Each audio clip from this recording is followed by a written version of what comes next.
अल्पसंख्याक विभागाचे जिल्ह्याचे अध्यक्ष आणि नगरसेवक निजाम भाई, जिल्ह्याचे उपाध्यक्ष सुधीरजी काकडे साहेब, नवनिर्वाचित नगरसेवक बाळू गुंजाळ, विनोद मुळू आणि सर्व मान्यवर नगरसेवक या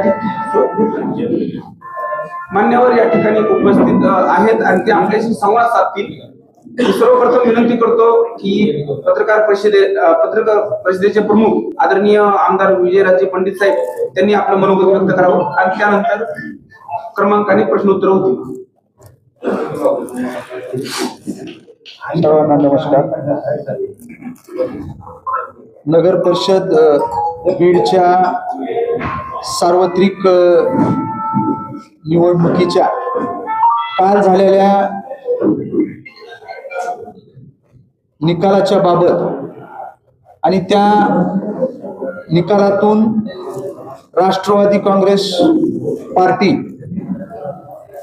त्याचबरोबर शिवसेना व शिवसंग्राम या युतीच्या अधिकृत ज्या उमेदवार होत्या, ज्यांना आपल्याला आता उमेदवार म्हणता येणार, त्या नवनिर्वाचित अशा नगराध्यक्षा श्रीमती प्रेमलताताई पारवे व आमच्या युतीचे राष्ट्रवादी काँग्रेस पार्टीचे 19, त्याचबरोबर शिवसेना या पक्षाचे 3 असे एकूण या नगर परिषदेमध्ये 22 नगरसेवक व 23 जे काय आहे नगराध्यक्ष. हा जो काही कौल बीडकरांनी दिलाय, हा जो काही आम्हाला सगळ्यांना विजय मिळवता आलाय, यश आम्हाला मिळवता आलं, त्या निमित्तानंच आज सर्व वेगवेगळ्या इलेक्ट्रॉनिक मीडिया, प्रिंट मीडिया किंवा सोशल मीडिया किंवा यूट्यूब प्लॅटफॉर्मवर असणारे सर्व चॅनल्स असतील, पोर्टल्स असतील किंवा त्या ठिकाणी दैनिक असतील किंवा साप्ताहिक असतील किंवा सायदैनिक असतील, या सर्वच प्रतिनिधी, संपादक आपण सगळेजण या पत्रकार परिषदेला उपस्थित राहिला. सर्वांचं मी राष्ट्रवादी काँग्रेस पार्टी आणि युतीच्या वतीनं मनपूर्वक या ठिकाणी स्वागत करतो. बीड नगरपालिकेचे निवडणुकीत राष्ट्रवादी काँग्रेस पक्ष शिवसेना शिवसंग्रामच्या महायुतीला बीडकरांनी आश्वासक आणि अपेक्षित प्रतिसाद दिला, याबद्दल आम्ही सगळेजण बीडकरांचे राष्ट्रवादी काँग्रेस व युतीकडून मनपूर्वक असा आभार या ठिकाणी मानतो. नगराध्यक्ष म्हणून दलित मित्र आणि श्री शिवाजी दादांच्या काळापासून सहकारी राहिलेले स्वर्गीय मनोहर दादा वंजारे यांच्या कन्या श्रीमती प्रेमलताताई पारवे यांना अत्यंत भरघोस मतांनी विजयी केले. सोबत 19 नगरसेवक निवडून दिलेले आहेत. हा विजय जो काय तो पालकमंत्री नामदार अजितदादा पवार यांच्या विकासाभिमुख कारभार आणि राष्ट्रवादी पक्षाच्या निष्ठावंत कार्यकर्त्यांचा आहे. बीडकरांनी विकासाच्या भूमिकेवर विश्वास ठेवून युतीला दिलेला हा जनाधार आहे. आणि निवडणुकीच्या तोंडावर पक्षाला धोका देऊन पेच निर्माण केला गेला. मात्र कमी वेळेमध्ये देखील पक्षाच्या सूचना आणि सामान्य निष्ठावंत कार्यकर्त्याच्या जोरावर आम्ही तयारी केली आणि आम्ही जिंकलो. विरोधकांचे कयास होते की राष्ट्रवादी आणि या युतीच्या उमेदवार तिसऱ्या क्रमांकावर राहतील. मात्र बीडकर सुजाण मतदारांनी कुणाची किती ऐपत आहे ती दाखवून दिलेली आहे. बीड म्हणजे आपली जहागिरी समजणाऱ्या आजवरच्या सत्ताधाऱ्यांची गुर्मी या निमित्ताने जनतेने उतरवलेली आहे. प्रचाराच्या दरम्यान अत्यंत खालच्या पातळीचे आरोप करत विरोधकांनी आपली पातळी दाखवली. लोकशाही असताना राजेशाहीप्रमाणे हा आमचा भाग, तो तुमचा भाग अशा वल्गना करण्यात आल्या. काहीतरी पार्सल वगैरे शब्द देखील नवख्या लोकांनी वापरले. मात्र लोकशाहीत लोक सोडून सगळेच पार्सल असतात आणि कुठले पार्सल कुठे पाठवायचे हे लोक ठरवत असतात. तेव्हा लोकांनी आता आपल्याला डब्बा बंद केले असून मुजीब भाई यांच्या सासूंच्या निमित्ताने लोकशाहीला निवडून दिलेले आहे. आम्ही या शहरात पूर्वीपासून राहतो, काम करतो. आमचा संपर्क आणि संबंध या शहरात पिढी जात आहे. तरी आम्ही राजकीय सीमोल्लंघन येथे कधीही केले नाही. मात्र पक्षाच्या सूचना आल्या आणि निवडणुकीच्या तोंडावर पक्षासमोर आव्हान उभं राहिले म्हणून आम्ही सीमोल्लंघन केले. दसरा काढला आणि हुकुमशाही रूपातले रावणाचे दहनही लोकांनी केले. प्रचाराच्या दरम्यान लोकांना नागरी सुविधा संदर्भात विविध मागण्या केल्या. शहरात साधं एक स्वच्छतागृह नाही, मोठ्या इमारती लघुसंख्येच्या आडोसा बनलेल्या आहेत. शहरातील पाणी पुरवठा 15 दिवसावर गेलेला आहे. विद्युत वाहिन्याच्या तारा हाताच्या अंतरावर लोंबकळत आहेत. पाऊस आला की शहराचा सागर होतो हे आजवर आम्ही अनुभवलेलं आहे. नगरपालिकेत सामान्य लोकांचे काम होत नाहीत. विविध परवाने मिळवण्यासाठी विलंब होतो. या सर्व पातळीवर आम्ही बदल करणार असून येणाऱ्या काळामध्ये सामान्य लोकांच्या मतांचा आदर करत मूलभूत सुविधा आणि सुरक्षा आम्ही देणार आहोत. आणि जे ह्याच्यामध्ये माझ्या टिप्पणीमध्ये नाही तेही आपल्याला सांगतो की कुणालाही कसल्याही पद्धतीची अडवणूक वेगवेगळ्या माध्यमातून करण्याचं एक मोठं सत्तास्थान म्हणून या नगरपालिकेकडे पाहिलं जायचं, ह्याचा दुरुपयोग केला जायचा. यापुढं असं कसलीही पद्धतीची अडवणूक, विशेष करून शहरामध्ये फेरफारामध्ये सुद्धा त्या ठिकाणी अडवणूक करायची. जमिनीचे खरेदी व्यवहारामध्ये सुद्धा त्या ठिकाणी हस्तक्षेप करायचा. अशा पद्धतीचा दुरुपयोग या सत्तास्थानाचा आतापर्यंत होत आलाय. तो होता कामा नये अशा पद्धतीचं त्या ठिकाणी त्या नगरपालिका कारभारावर त्या ठिकाणी अजितदादांचं विशेष लक्ष त्या ठिकाणी असणार आहे. आमदार साहेब तुम्ही आता एक शब्द वापरला की सीमोल्लंघन केले म्हणजे केवळ्यावर इकडे झालेला हे बघा, मी त्याच्या आधी तुम्ही वाचलं नाही ह्याच्यामध्ये जे काही मी ऐकलं नाही म्हणतोय की मी काय म्हणलं की पक्षाचा आदेश होता आणि तो पण वेळेवर या ठिकाणी पक्षाला अडचणीत आणण्याचं काम म्हणजे येथील जे काही केडर आहे, कार्यकर्त्यांचा संच आहे, त्याला अडचणीत आणण्याचं काम वेळेवर झालं. वेळेवर त्याला फटका झाला आणि पक्षाच्या आदेशाने या ठिकाणी आम्ही ही जबाबदारी जे काही आहे निभावलेली आहे. नगरपालिकेसाठी झालेला प्रवेश पंडित कुटुंबासाठी बीड विधानसभेचा करणार आहे.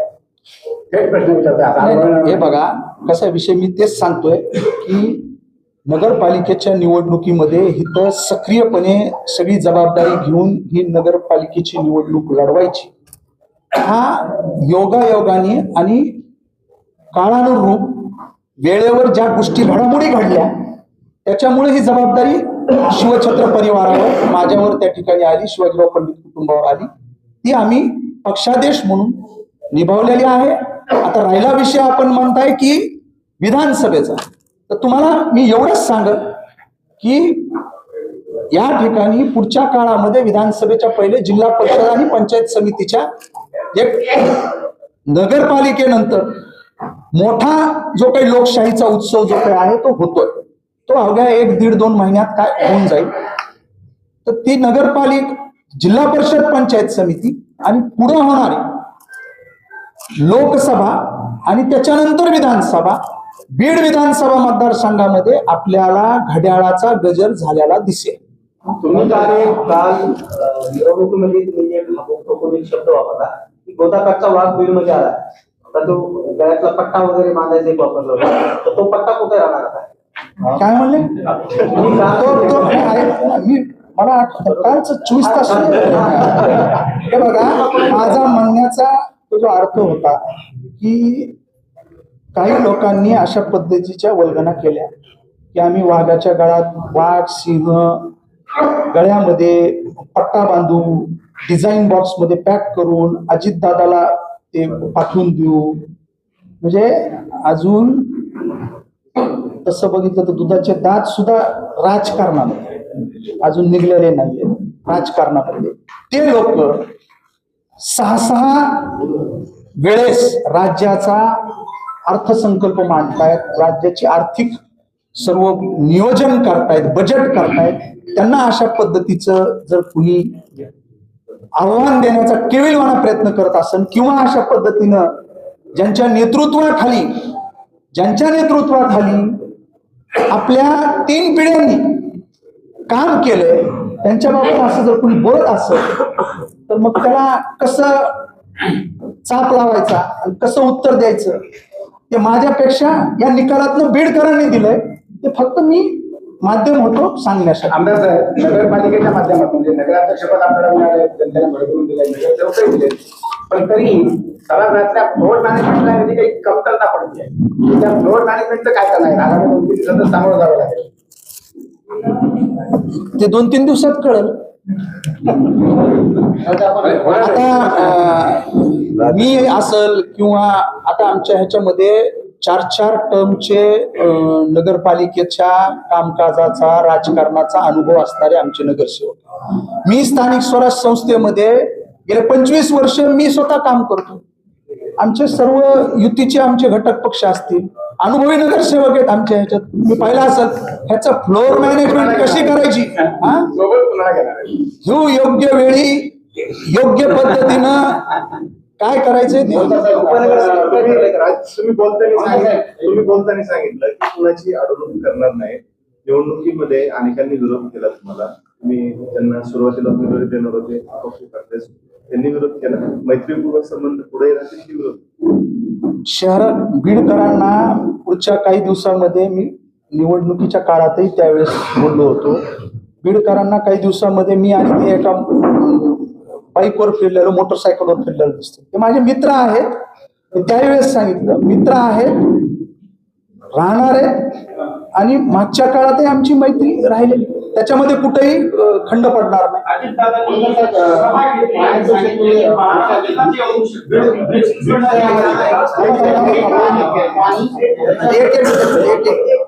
अजितदादांनी आपल्यासाठी सभा घेतली. आता तुम्ही सांगितलं की 20-20 वर्ष नगरसेवक आहे तुमच्याकडे. बारामतीला जे होऊ शकतं, पिंपरी चिंचवडमध्ये जे होऊ शकतं, त्या बीडमध्ये का होत नाही असा सवाल खुद्द अजित पवारांनी आपल्या सभेमध्ये केलेला आहे. मला माहित नाही की काय बारामतीमध्ये झालेली फार नाही, आपण सगळीकडे जाऊन आलेला आहात. आता त्या अनुषंगाने हे झालं. उत्सव, तुम्ही काल एक शब्द वापरला की उत्सव, गेवराई मधला उत्सव आहे आणि इथे काय मला कळालेलं नाही काय नाही. पण या सगळ्याच्या पुढे तुम्हाला लोकांनी निवडून दिले 20 वर्ष. तिकडे फारुख पटेल बघताय, त्यांची टर्म खूप मोठी आहे. बार्शी नाक्याचे माझे मित्र आहेत, त्यांची टर्म, त्यांचा अनुभव खूप मोठा आहे.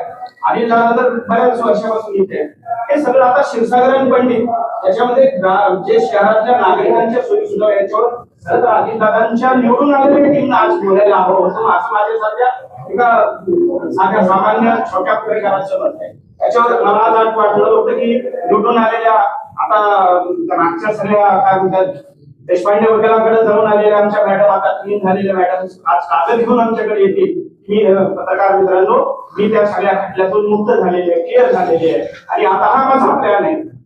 हा प्लॅन तुमच्याकडून म्हणजे आम्हाला या काय म्हणतात शिवक्षेत्रामध्ये ते अपेक्षित होते, ही गर्दी आम्हाला अपेक्षित नव्हती. बंगल्यावरची गर्दी ही इथं जर असा मला आमच्या पत्रकारांचा जर हे होत असेल बोलायला, तर मला वाटतं की हे सगळे काय बीडचे करणार आहात तुम्ही आज ते सांगलं कालचा जो तुमचा हा आजची प्रेस ही तो आम्हाला सांगा प्लॅन काय असणार आहे, आमच्या ठाणे किती दिवसाला आमच्या अमरावती तुम्ही कानाला काल काय बोलता मला बोलू द्या ना.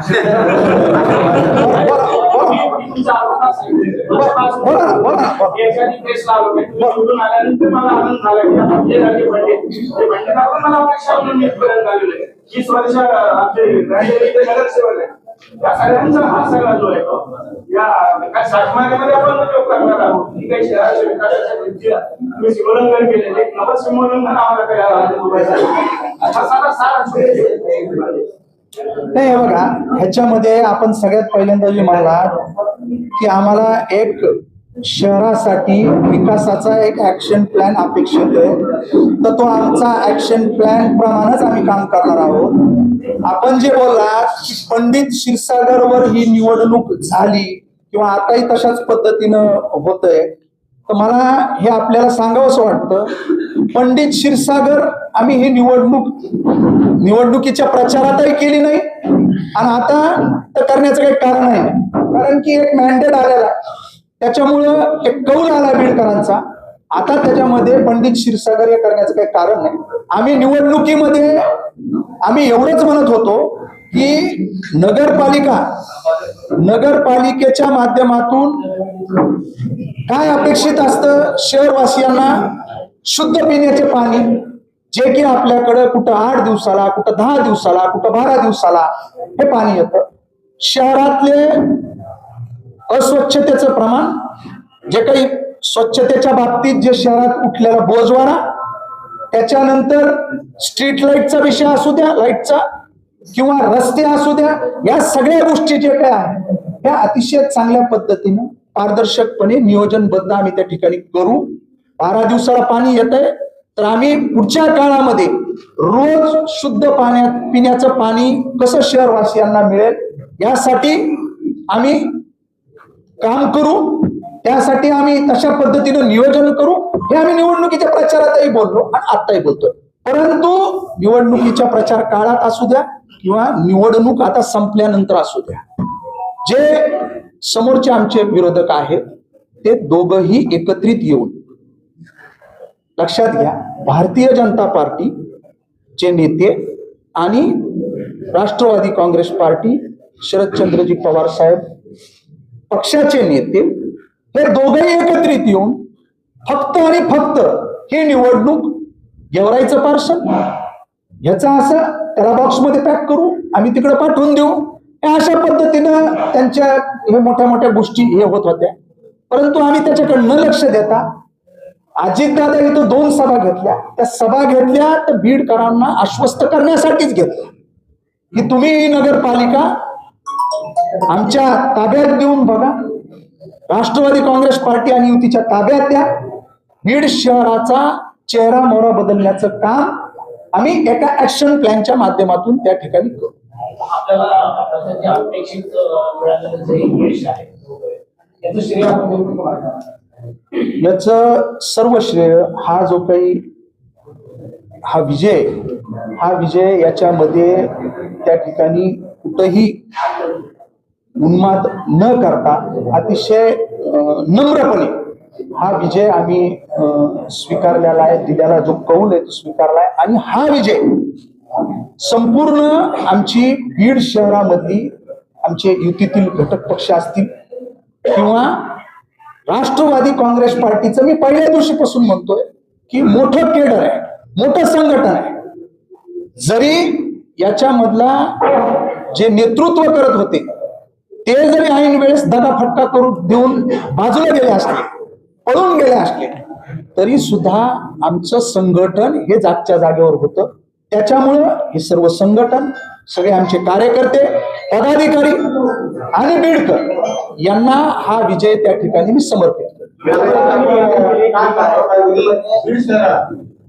शहराला ज्यावेळेस आम्ही पदभार घेऊ त्यावेळेस आम्ही दररोज पाणी पुरवठा करतो. ही गोष्ट आपण काय केली? हो, काल केली. निवडणुकीच्या काळामध्ये मी ऐका ना, दर प्रभागामध्ये गेल्यानंतर ज्या ज्या प्रभागामध्ये जात होतो तेच मी म्हणत होतो, शुद्ध पिण्याचे पाणी आणि पिण्याच्या पाण्यासाठी जी काही हेळसांड आमच्या बीडकरांची होतीये, जे 8 दिवसाला कुठं, 10 दिवसाला कुठं, 12 दिवसाला कुठं, ते रोज शुद्ध पिण्याचे पाणी मिळेल अशा पद्धतीचं नियोजन हे आमच्या प्रशासनामध्ये, कारभारामध्ये असणार आहे. ते आम्ही करू. एवढं राजांना सांगितलं की पोलीस क्षीरसागर करून आम्हाला विरोध करत होते, पार्सल पाठवून दिवस होते. याच विरोधाचा सामना तुम्हाला आगामी आता नगरपालिकेत जे मिळवायचे बाकीचे सभापती आहेत पदासाठी त्या ठिकाणी देखील विरोधाचा सामना करावा लागला असं वाटतं. तुम्ही लक्षात घ्या, अतिशय चांगला प्रश्न आहे. आम्ही वेळोवेळी म्हणत होतो, काल निवडणुकीचा निकाल लागला, म्हणजे 21 तारखेला निवडणुकीचं मतमोजणी होती. 20 तारखेला प्रभाग क्रमांक 3 ब या ठिकाणी निवडणूक झाली, त्याचं मतदान झालं. तुम्ही तिथं पाहिलं असेल की तिथं राष्ट्रवादी काँग्रेस पार्टी आणि युतीचे उमेदवार अमर मारुतीराव नाईकवाडे आणि त्या ठिकाणी भारतीय जनता पार्टीचे उमेदवार आणि तुमच्या राष्ट्रवादी काँग्रेस पार्टी शरदचंद्रजी पवार साहेब पक्षाचे उमेदवार, तिथं काय परिस्थिती होती हे सगळ्या बीड शहराने पाहिले, आमच्या पत्रकार बांधवांनी पाहिले. तिथं भारतीय जनता पार्टीचा जो काही उमेदवाराला बॅकअप देण्याचं काम राष्ट्रवादी काँग्रेस पार्टी शरदचंद्रजी पवार साहेब पक्षाच्या वतीनं केलं जात होतं. त्या ठिकाणी दोन्ही पक्षाचे जे काही नेते आहेत ते दोन्ही पक्षाचे नेते मिळून कसा भारतीय जनता पार्टीचा उमेदवार निवडून येईल ते आटोकाट प्रयत्न, त्याच्यामध्ये त्या पेठबीडमध्ये त्या प्रभागामध्ये येणारा सर्व मोंढा, तेथील व्यापारी, त्यांना अतिशय टोकाच्या धमक्या, दाब दडप दोन्ही पक्ष करत होते भारतीय जनता पार्टी कमळ या चिन्हाला मतदान त्या ठिकाणी करण्यासाठी. आणि तुम्ही काल निकाल लागतोय त्यावेळेस भारतीय जनता पार्टीच्या एक नवनिर्वाचित नगरसेविका त्यांनी सांगितलंय, पत्रकार बांधवांनी विचारलेलं आहे की बीड शहर लोक म्हणतायत की आता क्षीरसागर मुक्त ही नगरपालिका झाली का? तर त्यांचं सगळं प्रसारमाध्यमावर वक्तव्य होतं. कुठं झाली? मी स्वतः नगरसेविका आहे नगरपालिकेमध्ये, आमचे 15 नगरसेवक काय जे आहेत ते, आणि दुसरे आलेले सुद्धा तुतारीचे ते आमचे 13च आहेत. म्हणजे जे लपून चालू होतं, जे आम्ही म्हणत होतो हे दोघं मिळून एकत्रित येऊन टाकतायत, ते जाहीर केलं त्यांनीच की आमचे 13च आहेत आणि आमचेच आहेत. ते चांगले, म्हणजे खेळीमेळीच्या वातावरणामध्ये चांगले, म्हणजे विधानसभेला ज्या लोकांनी इथं एकदम एकमेकाच्या समोर उभे राहिले, कार्यकर्ते लढले, त्यांनी काय संदेश ह्याच्यामधनं मेसेज घ्यायचा आहे या बीड विधानसभा मतदारसंघातील बीडकरांबरोबर सर्व मतदारसंघांनी तो मेसेज घेतलेला आहे. जग जाहीर झाले, वक्तव्य केलंय. बीडमधील यशाचं तुम्ही कौतुक केलं, परळीतील गेवराईतील अपयशाबद्दल काय? नाही, हे बघा, माझ्यावर जबाबदारी जे काय आहे, अचानक पक्ष अडचणीत असताना माझ्यासारख्या एका पक्षाच्या तरुण लोकप्रतिनिधी आमदाराला अजितदादांनी आदेश दिला होता. मी त्याही वेळेस सांगितलं होतं की मला गेवराईची जबाबदारी माझ्यावर आहे, तिथं मला लक्ष देणं गरजेचं आहे. परंतु त्यांनी मला आदेशित केलं की काही होऊ, तिथं पक्षाबरोबर धगाधगा झाला आहे. ज्या लोकांना गेल्या 4-5 दशकापासून 2-3 पिढ्यापासून जे काय आहे या विचारधारेनी, शिवशाहू फुले आंबेडकरांच्या विचारधारेनी ताकद दिली, सत्ता दिली, सगळ्या गोष्टी त्यांना दिल्या, ते लोक आज वेळेवर या विचारधारेवर दगाफटका करतायत.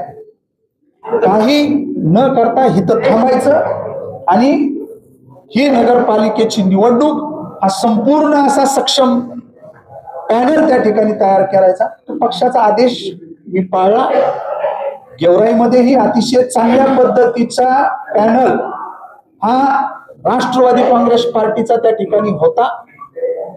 तिथं अपेक्षित असं यश आम्हाला मिळालं नाही, परंतु वोट बेस जो काय आहे, मला आपल्याला सांगितलं पाहिजे, तो 1,500 माझं मतदान विधानसभेपेक्षा या निवडणुकीमध्ये वाढलेलं आहे. शेवटी निवडणुकीमध्ये हार जीत ही होत असते.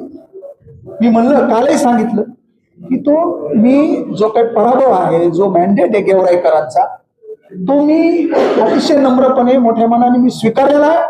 काही त्रुटी असतील, कुठं कमी आपण पडलो असेल, त्याच्यामध्ये अजून आपण कशा पद्धतीने त्या त्रुटी दूर करून चांगल्या पद्धतीनं गेवराई शहरातील लोकांना आपण काही अजून चांगल्या पद्धतीनं काम करू शकतो किंवा अजून विश्वास त्यांचा कसा संपादन करू शकतो, ते पुढच्या काळामध्ये आम्ही करू आणि या त्रुटी दूर करू. आमदार पक्ष आमदार असताना जसं आपण आपल्यावर जबाबदारी पडली, आपण इथं बसला, ठाम बांधलं सगळं आपल्यासोबत, म्हणजे आपल्या सर्वांच्या सोबत एक 15 ते 20 दिवस जे ठाम बांधून बसले होते आपले निरीक्षक आणि आपले जिल्हाध्यक्ष, ते जर आज इथं दिसले असते तर आज वेगळं वाटलं असतं असं वाटत नाही? नाही, आता काही कसं असतं, काही गोष्टी ज्या आहेत थोडंसं आता रिलॅक्स झालोय. कसं आम्ही इथं अडकलेलो, पूर्ण एका ह्याच्यामध्ये सगळं नियोजन होतं, ज्यांनी त्यांनी ते करणे. एक आपल्या कार्यालयात बसून सगळ्या गोष्टी उमेदवाराच्या बाबतीत सगळं हे प्रचार यंत्रणा, हे जिल्हाध्यक्ष असतील, निरीक्षक असतील, यांना ते बंधनकारक होतं. पण आता ते गेलेत रात्रीच, उद्या ते येणार आहेत सकाळी. परंतु आता जास्त वेळ न घेता आपल्याला पत्रकारांसमोर सर्व जण गेलं पाहिजे. आमच्या नगराध्यक्षासहित सर्व उमेदवार जे काही आहेत, किंवा आम्ही काही ठिकाणी कमी पडलो, अतिशय सक्षम असे आमचे उमेदवार होते. पण मी म्हणलं की हा एक पराभव जरी झाला तरी आपण त्याच्यामधनं लोकांनी जे आपल्याला आशीर्वाद दिले, जे मतदान पडलंय, ते मतदान आपण त्यांच्यासाठी आपण हे राहिलं पाहिजे. आता आमचे पराभव झालेले, काही कमी पडलेले उमेदवार सुद्धा या ठिकाणी उपस्थित आहेत. नव्या जोमाने कामाला लागायचं असते. बाकी जिल्हाध्यक्ष, निरीक्षक हित आहेत. जिल्ह्यात दुसरीकडे अजून काही विजय उत्सव साजरा करण्यासाठी या निवडणुकीमध्ये शिवसेना आणि राष्ट्रवादी अजित पवार गटाने युती दिली होती सांगितलं. पण प्रत्यक्षात प्रत्येक जवळपास मतदारसंघ प्रभागामध्ये शिवसेना आणि अजित पवार गट एकमेकांच्या विरोधात होते. त्याचा फायदा शरद पवार गटाला झाला. नाही, ते आता तुम्ही थोडी ठरवणार. आता समोरासमोर होते म्हणजे अनेक ठिकाणी आमचं मैत्रीपूर्ण लढत होती, अनेक ठिकाणी मैत्रीपूर्ण लढत होती, आणि त्याचा फायदा हा निश्चितपणानं जे काय असतात गणित झाला. गेवराईमध्ये बाळाजी पवार यांना मोठं यश मिळालं, त्यांनी तुम्हाला इथे यश मिळाले, शुभेच्छा दिल्या, तुम्ही त्यांना शुभेच्छा देणार का? आणि ते बोलताना एक म्हणाले की गेवराईचं लोक आता पिढीला बघ. हे बघा, मी काय म्हणतो, लोकशाही मधला हा खूप मोठा उत्सव असतो, उत्सव म्हणूनच पाहिलं पाहिजे. आणि शेवटी हा लोकांचा कौल आहे. लोकांनी जो काही कौल दिलेला आहे, आम्ही कुठंतरी कमी पडलो म्हणून तर समोरच्याला जे काय आहे जास्तीचं माप त्यांच्या ह्याच्यात पदरात टाकलं. त्यांच्या ह्याला जे त्यांच्या विजयाच्या बाबतीत माझ्याही शुभेच्छा त्यांना आहेत, माझ्याही शुभेच्छा आहेत. त्याच्यामध्ये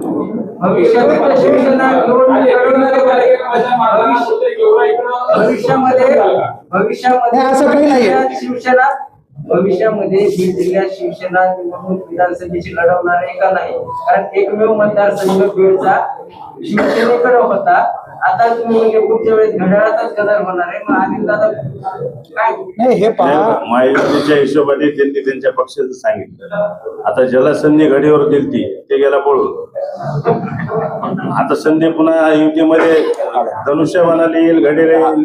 आमच्या महायुतीत कोणाला येऊ शकते. त्यांनी घड्याळाचा गजर तुम्ही लक्षात घ्या, शेवटी म्हणून नगरपालिका असेल, जिल्हा परिषद असेल, हे कार्यकर्त्याचे इलेक्शन आहे. विधानसभेच्या वेळेस पुन्हा वरचे नेते बसून ती जागा शिवसेनेला सोडतील. 6 मतदारसंघ आहेत, आम्ही शिवसेनेला भांडून ही जागा घेऊ. त्यावेळेस घडीचा गजर आमच्याबरोबर चालेल. आता आम्ही धनुष्य खानबान बनवून चालवलं ना आता. नाही, आता तो वरचा विषय युती झाल्यानंतर ज्या काही वाटाघाटी असतात वाटाघाटीनंतरचा विषय.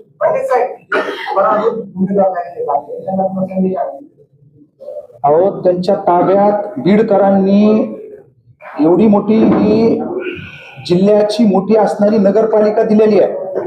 त्याच्यामुळं त्यांच्या प्रभागामध्ये जे आमचे सहकारी कमी पडले त्या प्रभागामध्ये अतिशय जोमानं ते आजपासूनच कामाला लागलेत. तिथले जे काही प्रश्न आहेत, अनेक ठिकाणचे आमचे सहकारी जे काही आहेत 2-2, 3-3, 4-4 टर्मचे त्या भागातले प्रतिनिधित्व केलंय. त्या भागातले प्रश्न, त्या भागातल्या अडचणी याची जाण असणार आहे.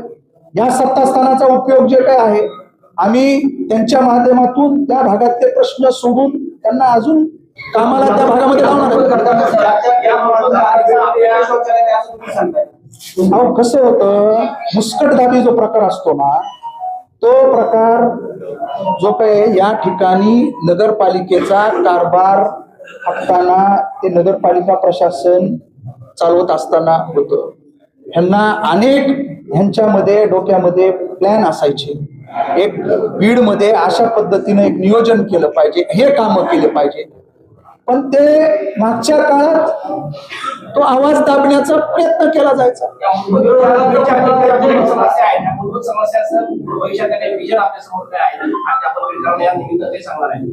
हे बघा, आमचा जो काही जाहीरनामा आहे, वचननामा आहे, त्याच्यात पहिल्यांदा आमच्याकडं पहिल्या 6 महिन्याच्या कालखंडामध्ये तुम्ही लक्षात घ्या की मागची घाण जी काही आहे ती दुरुस्त करण्यात, ती साफ करण्यामध्ये जाणार. सुरळीत पाणी पुरवठा, अनेक ठिकाणची ड्रेनेज व्यवस्था ते पूर्णपणे हे झालेलं आहे. मी म्हणलं स्वच्छताचा जो काय आहे बोजवारा उठलेला आहे. छोटे छोटे विषय हे शहरातलं जे काही तारेचा जो प्रश्न आहे लोंबकळतात, मी म्हणलं निवेदनामध्ये, ह्या गोष्टी जे आहेत ना हे सुरळीत करण्यामध्ये आमचे पुढचे 6 महिने त्या ठिकाणी जाणार आहेत. ते सुरळीत झाल्यानंतर बाकीच्या ज्या गोष्टी त्या आमच्या वचननाम्यामध्ये चांगल्या पद्धतीचं उद्यान या शहरामध्ये जे काही झालं पाहिजे हे दादांनी याची वाच्यता केली. दादांनी याच्या बाबत बोललेले आहेत. उद्या जे काही आहे नगरपालिकेत आपल्याला काही निधीच्या बाबतीत अडचण येत असेल, दादांच्या माध्यमातून दादांनी कबूल केले की मी बीड शहरामध्ये CSR आणत. CSR प्रकार आपल्याला काही म्हणजे बीडकरांना नवा आहे. जो काही कॉर्पोरेट सोशल रिस्पॉन्सिबिलिटीच्या माध्यमातून जे बंधनकारक असतं मोठ्या मोठ्या कॉर्पोरेट हाऊसना, त्या माध्यमातून आता राज्याचे उपमुख्यमंत्री अर्थमंत्री आहेत. आपल्याकडे बारामतीत ज्या पद्धतीने CSRच्या माध्यमातून मोठे मोठे काम केले गेलेत, तसंच उद्यानाच्या संदर्भात दादा मला बोलले की मी CSR मोठ्या प्रमाणावर आणू एक चांगली. कारण आपलं जे काय आहे फ्लोड झोन मध्ये आपण जे चमन म्हणतो, तुमचा काय निधी, कोणता निधी, एवढा इकडचा निधी म्हणजे झालं ना, झालं त्याच्यावर ठाम आहे मी.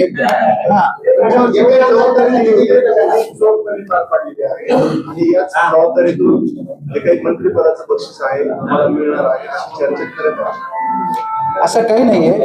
कधीच शिवछत्र परिवार कुठल्या हेतून कुठल्या अपेक्षेनं काम करत आलेला नाहीये. आपला जो पक्ष आहे, आपले जे लोक आहेत त्यांच्या बरोबर, त्यांच्या पाठीमाग खंबीरपणे वेळेवर उभं राहायचं. त्याच्यामुळंच आज शिवछत्र परिवाराची विश्वासार्हता ही बीड जिल्ह्यामध्ये त्या ठिकाणी निर्माण झाली. त्याच्यामुळे हे कुठं हे आपण असं केलं तर आपल्याला काही हे होईल असं कधीच नाही. तुमच्या माहितीच तो कसलीच मागणी मी हे जे आपण बोलताय मंत्रिपदाच्या बाबतीत मी केलेली नाही, कुठंच केलेली नाही. हे मीडियाच्या माध्यमातून समोर येतं. कदाचित पक्ष या सगळ्या गोष्टीवर चिंतन मंथन आणि विचार करत असेल.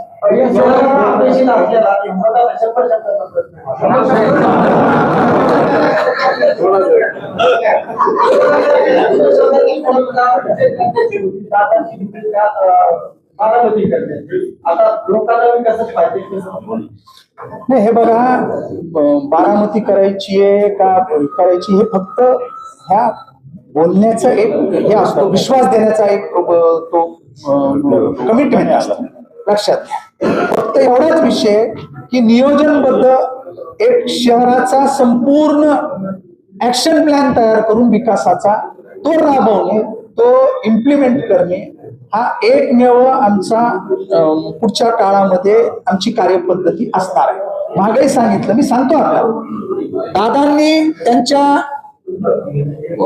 जाहीर प्रचार भाषणामध्ये सांगितलं की मी 1 ते 1.5 महिन्याला या बीड शहरामध्ये येऊन या नगरपालिकेच्या कारभाराबाबत याचा आढावा नगरपालिका प्रशासन आणि आमची सर्व जी काही बॉडी आहे त्याच्यावर 1 महिन्याला मी या ठिकाणी येऊन याचा आढावा घेईन आणि सगळ्या गोष्टी जिथल्या तिथे होत आहेत का नाही याच्यावर माझं संपूर्ण लक्ष अंकुश असेल हे दादांनी सांगितलं. तुमच्या पक्षाचे 2 स्टार प्रचारक होते. एक स्टार प्रचारक तुमच्या दोन्ही सभेत कायम सोबत होते, दुसऱ्या स्टार प्रचारक कोणते स्टार प्रचारक? कल्याण काका आहेत ना, तेच म्हणा, एक सोबत होते, दुसऱ्याची जाणवली. दुसऱ्याच्या हे बघा, ऐका, धनंजय मुंडे साहेब हे राष्ट्रवादी काँग्रेस पार्टीचे राज्याचे नेते आहेत, माजी मंत्री आहेत आणि धनंजय मुंडे साहेबांवर परळी नगरपालिका आणि गंगाखेड नगरपालिका याची जबाबदारी त्या ठिकाणी धनंजय मुंडे साहेबांवर दिलेली होती आणि ती जबाबदारी त्यांनी तिथं विजयाचा गुलाल घेऊनच त्यांनी ती जबाबदारी पार पाडलेली आहे. उद्यानाआधी आतील जे रस्ते आहेत आपले ते सुरू झाले पहिल्या 6 महिन्यात. नाही, हे बघा, म्हणलं ना, घाण साफ करणे. लक्षात घ्या तुम्ही, त्याच्यामध्ये फक्त हे विस्कटलेली जी घडी आहे, विस्कटलेली घडी, ती घडी बसवण्याचं काम आम्ही पुढच्या 6 महिन्याच्या कालखंडामध्ये पहिल्या करणार. पाण्याची व्यवस्था करा, सगळं होईल. पाणी उपस्थित सर्व पत्रकार महोदयांचे जाहीर आभार व्यक्त करून पत्रकार परिषद संपलेली आहे. सर्व पक्ष नेतेकरांचे धन्यवाद.